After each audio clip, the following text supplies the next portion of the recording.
திருமணம் அந்த வாழ்க்கை ரொம்ப இப்போ ஃப்ரெஜைலா மாறிடுச்சு. ரொம்ப என்ன சொல்றது? கல்யாணம் ஆகி 1 வருஷம் இந்த பொண்ணு மாப்பிள்ளை தாங்குவாங்களா?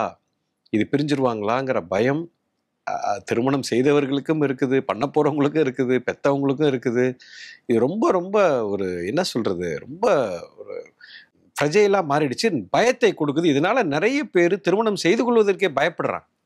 இது பண்ணணுமா வேண்டாமாங்கிற கேள்வி இப்ப நிறைய இளைஞர்களுக்கு மத்தியில வந்துருச்சுன்னு நிறைய பேர் என்னிடத்தில் இந்த கேள்வி கேட்குறாங்க. நீங்க நம்ம எல்லாருமே நம்ம புரிஞ்சுக்க வேண்டிய 2 முக்கியமான விஷயத்த சொல்லப் போறோங்க. இது ரொம்ப ரொம்ப முக்கியம். ஏனென்றால் கடந்த 30 வருடங்களாக என்னிடத்தில் திருமணம் ஆனவங்க, திருமணமாகி 5 வருடம், 10 வருடம், 20 வருஷம் ஆனவங்க, அவங்களுக்குள்ள இருக்கிற பிரச்சனைகள் என்னிடத்தில் வருகிறது மட்டும் இல்ல, உலகத்துல சமுதாயத்துல இது நீங்களே பார்த்திருப்பீங்க. ஸோ ஃபர்ஸ்ட் திருமணம் அப்படிங்கிறது எதுக்காக வந்தது? இதை நீங்க புரிஞ்சுக்கணும். அப்படின்னா என்ன? இப்போ உலகத்துல மனிதனை தவிர 85 லட்சம் உயிரினங்கள் இருக்கு. எந்த உயிரினமும் திருமணம் செய்துக்கும் இயற்கை ஆங்கிள் இருந்து நீங்க பாருங்க. ஓகே, சமுதாயங்கிறது நம்ம உருவாக்குனது. நாகரிகங்கிற பேர்ல நம்ம உருவாக்குன ஒரு விஷயம் தான் இந்த திருமணம் என்ற ஒரு விஷயம். இயற்கையில திருமணம்னு ஒண்ணு கிடையாது. நல்லா புரிஞ்சுக்கணும். எந்த ஒரு மிருகமும் திருமணம் செய்து கொள்வதில்லை. அதுங்களுக்கு விருப்பப்பட்டா தாம்பத்திய வாழ்க்கையில் ஈடுபடுது, இனப்பெருக்க செயல் நடக்கிறது, இனம் பெருகி கொண்டே போகிறது. இயற்கை சட்டப்படி அப்படித்தான் இருக்குது. அவங்க திருமணம் செஞ்சுக்கிட்டாதான் கரெக்ட், செய்யலைன்னா தப்புன்னு இயற்கையில அப்படி ஒரு சட்டம் கிடையாது. அப்படி இருந்திருந்தா எல்லா உயிரினமும் அது மாதிரி இருக்கணும். அப்படின்னா நீங்க கேட்கலாம், அப்ப நம்மளும் மிருகமும் ஒண்ணா? கண்டிப்பா கிடையாது. மிருகத்துக்கும் நமக்கும் ஒரு வித்தியாசம் இருக்கு. கட்டாயம் அதனால நம்ம என்ன பண்றோம், எல்லாரும் கூடயும் நம்ம அந்த மாதிரி ஒரு வாழ்க்கையில ஈடுபட முடியாது. திருமணம் என்ற ஒரு கட்டமைப்புக்குள்ள நம்ம சமுதாயம் வாழ்ந்து கொண்டு இருக்குது. கரெக்ட். அப்போ ஒரு ஆணும் பெண்ணும் ஒரு தாம்பத்திய வாழ்க்கையில் ஈடுபடல, அதுக்கு அது வேண்டாம் அப்படிங்கிற பட்சத்துல இருக்கும் பொழுது எவ்வளவு க்ளோஸா வேணாலும் இருக்கலாம். நண்பர்களாக நம்ம இருக்கலாம். என்னோட க்ளோஸ் ஃப்ரெண்டு இந்த பொண்ணு, இல்ல ஒரு பையனோ ஒரு பெண்ணோ நண்பர்களாக இருக்க முடியும்.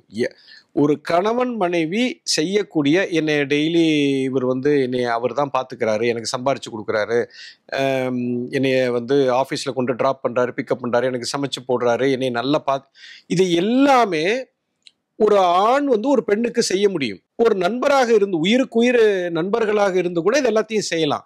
ஒன்னே ஒண்ணு நம்ம ஈடுபட முடியாது. என்னன்னா தாம்பத்தியம், உடல் சேர்க்கை இருக்காது. சோ தாம்பத்திய வாழ்க்கையில ஈடுபடாம ஒரு கணவன் ஒரு மனைவிக்கு செய்ய வேண்டிய எல்லா வேலையும் ஒரு ஃப்ரெண்ட்ஸுக்குள்ள நம்ம செய்துக்க முடியும். அப்ப தாம்பத்தியம் ஒண்ணு பண்ணணும்னா அதுக்கு நம்ம சமுதாயத்துல நம்ம எப்படி வச்சிருக்கோம்னா, திருமணம் என்ற ஒரு சடங்கை வைத்திருக்கிறோம். தாலி கட்டின ஒரு பெண்ணோட தான் நீ தாம்பத்திய வாழ்க்கை வச்சுக்கணும் அப்படின்னு ஒரு நாகரிகத்தை நம்ம வளர்த்துருக்கோம். மிருகங்களுக்கும் நமக்குள்ள வித்தியாசம்.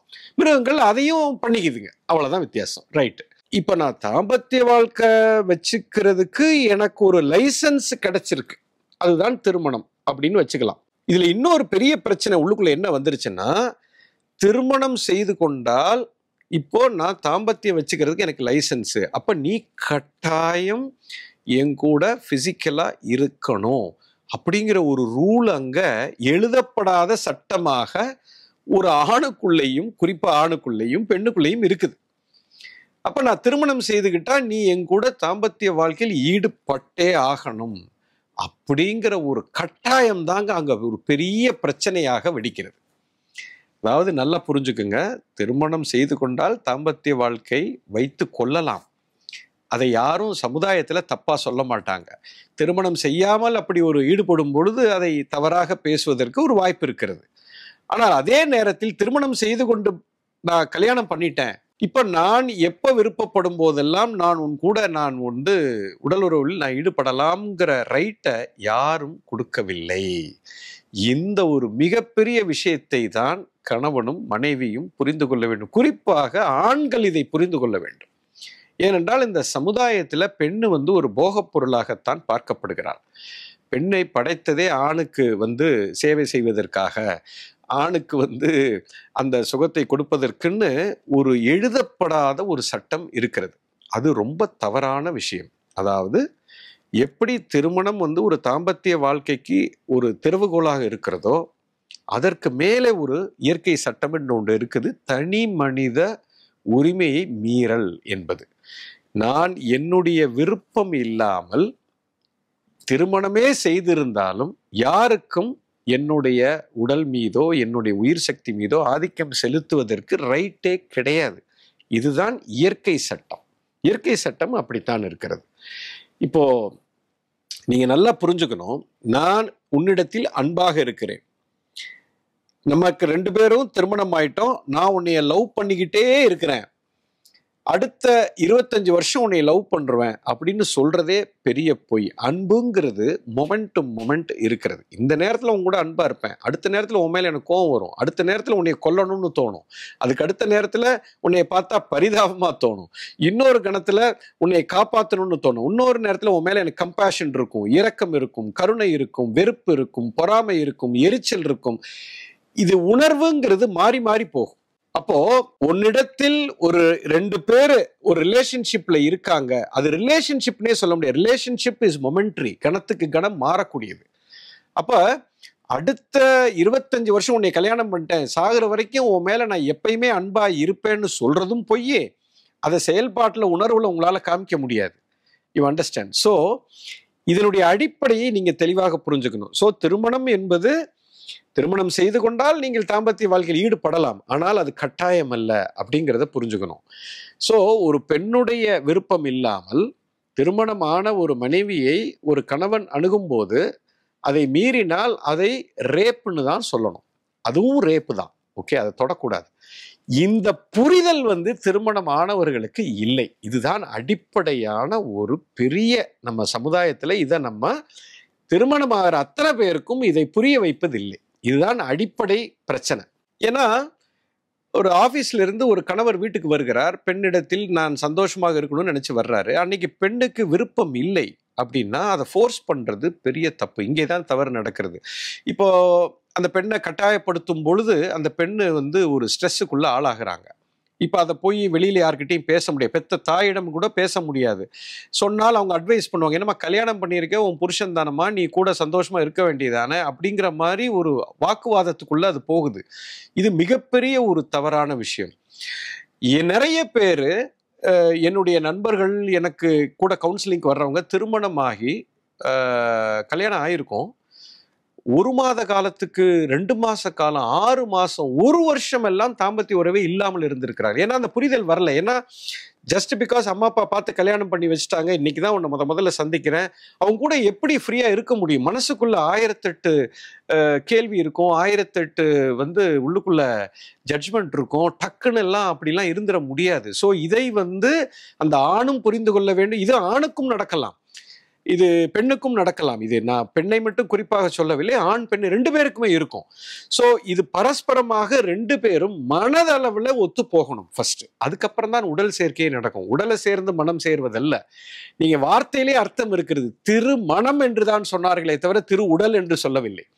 ஸோ அங்கேயே நீங்க தெளிவா புரிஞ்சுக்கணும், என்னுடைய மனமும் உன்னுடைய மனமும் எதிர்ப்பு இல்லாமல் அங்கே ஒன்றோடு ஒன்றாக கலக்கும் பொழுதுதான் அங்கே உடல் சேர்வதற்கான வாய்ப்பே உருவாகிறது. ஸோ இதை ஃபர்ஸ்ட் திருமணம் ஆக போகிற ஆணும் பெண்ணும் புரிந்து கொண்டாலே 90% பிரச்சனையிலிருந்து வெளியில வந்துட்டீங்க ஆல்ரெடி. ஏன்னா 99.99% ஆஃப் த இன்னைக்கு சமுதாயத்தில் இருக்கக்கூடிய திருமண வாழ்க்கை பிரேக் ஆகிறதுக்கு இந்த தாம்பத்திய வாழ்க்கை ஒரு முக்கிய காரணமாக இருக்குது. இன்னைக்கு கோர்ட்ல பாத்தீங்கன்னா 80% டிவோர்ஸ் கேசஸ் வெளியில 1000 காரணம் சொல்லுவாங்க. மாமியார் கொடுமை, டவுரி வாங்கி கொடுத்தாங்க, என்னை அவர் டார்ச்சர் பண்ணாரு, அது பண்ணாரு, இது பண்ண. ஆனா நீங்க உள்ள போய் பாத்தீங்கன்னா இதுதான் முக்கியமான பிரதானமான காரணமாக. இது என்னுடைய அனுபவத்தில் சொல்கிறேன். நிறைய பேருக்கு இது தெரிந்திருக்கும், நிறைய பேர் வெளியே சொல்ல முடியாது. உண்மையான அந்த கணவன் மனைவியோட ரீசன் அவங்க 2 பேருக்கு மட்டும்தான் தெரியும். இன்னொன்னு, இவருக்கு தெரிந்தது அவருக்கு தெரிந்திருக்காது, அவருக்கு தெரிந்து இவருக்கு புரிந்திருக்காது. இது ஒரு முக்கிய காரணம். அடுத்தது, இது மட்டுமல்ல காரணம், அன்புங்கிற ஒரு விஷயம் இல்லைன்னு சொன்னா அந்த திருமணம் நிலைக்காது. முதல்ல இந்த அன்புக்கு அர்த்தம் புரியணும். இது அர்த்தம் அறிவாக புரிந்து கொள்வதில்லை, இது உணர்வுல இருக்கணும்.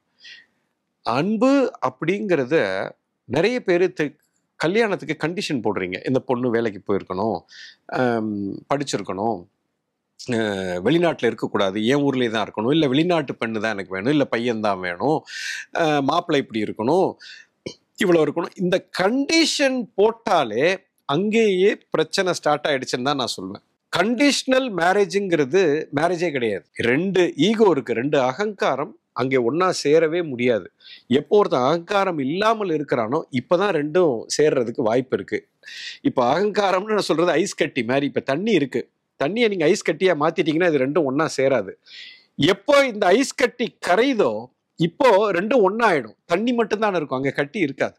இப்போ 2ம் ஒண்ணுக்குள்ள ஒன்னா ஆகிவிடும். எது கணவன் எது மனைவினே தெரியாது. அப்போ எப்போ ஒரு மனிதன் தன்னை இழக்கிறானோ இப்பதான் அகங்காரம் அற்று இருக்கும்போது தான் அன்பே பிறக்கிறது. அன்பான உண்மையான அர்த்தம் அதுதான். இது புரிந்து பிரயோஜனம் இல்லை, இது உணர்வாக இருக்க வேண்டும்.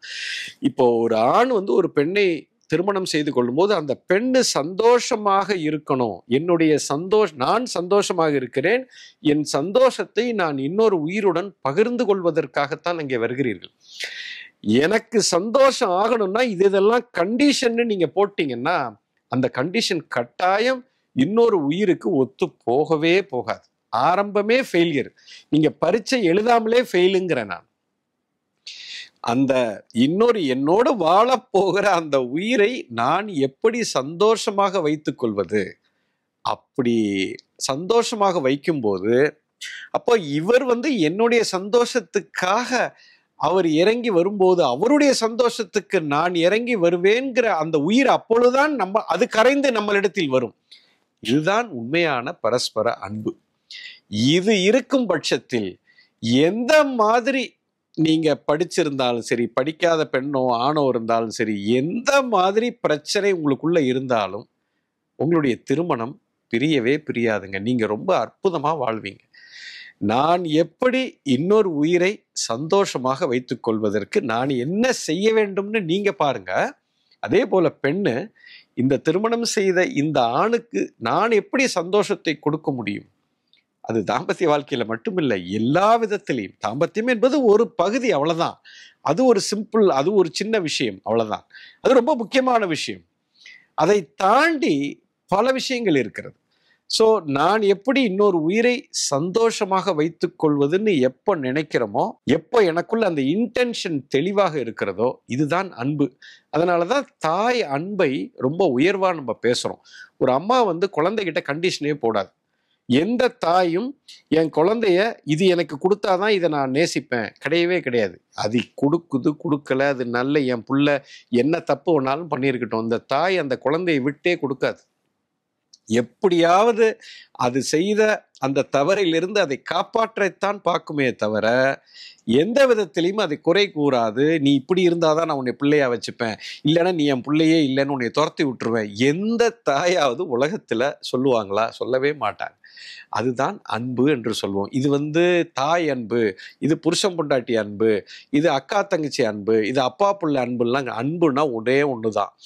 அடுத்த உயிருக்கு சந்தோஷத்தை கொடுப்பது, அடுத்த உயிரை உயர்ந்த நிலைக்கு கொண்டு போறதுக்கு நான் என்ன செய்ய போறேன், நான் என்ன பொறுப்பு எடுக்கிறேன், இதுதான் உண்மையான அன்பு. இந்த அன்பும் திருமணம் என்ற விஷயத்தை, தாம்பத்தியம் என்ற விஷயத்தை உணர்ந்து அந்த சுதந்திரத்தை முழுமையாக இன்னொரு பார்ட்னருக்கு எப்போ நம்ம கொடுக்குறோமோ இப்போவே நமக்குள்ள பிரச்சனையே வராது. திருமண வாழ்க்கை பிரமாதமாக இருக்கும். இது ஒரு அற்புதமான ஒரு விஷயம். ஏனென்று சொன்னால் இயற்கையில எனக்குன்னு ஒரு தேவை இருக்கிறது. இந்த உடம்புக்குன்னு இன்ஸ்டிங்டிவான ஒரு தேவை இருக்கிறது. அடுத்தது ப்ரொக்ரியேஷன், அதாவது இனப்பெருக்கம்னு ஒன்று இயற்கையில் இருக்குது. ஒரு ஆண் ஒரு பெண்ணிடத்தில் அட்ராக்ட் ஆகிறது இயற்கை. அது இயற்கை உருவாக்குனது, நான் உருவாக்கவில்லை. ஒரு ஆணாக இருப்பவன் 14 வயசு பருவம் அடைந்த போது பெண்ணு மேல ஒரு ஈர்ப்பு வருது. ஒரு பெண்ணுக்கு ஆண் மேல ஈர்ப்பு உண்டாகுது.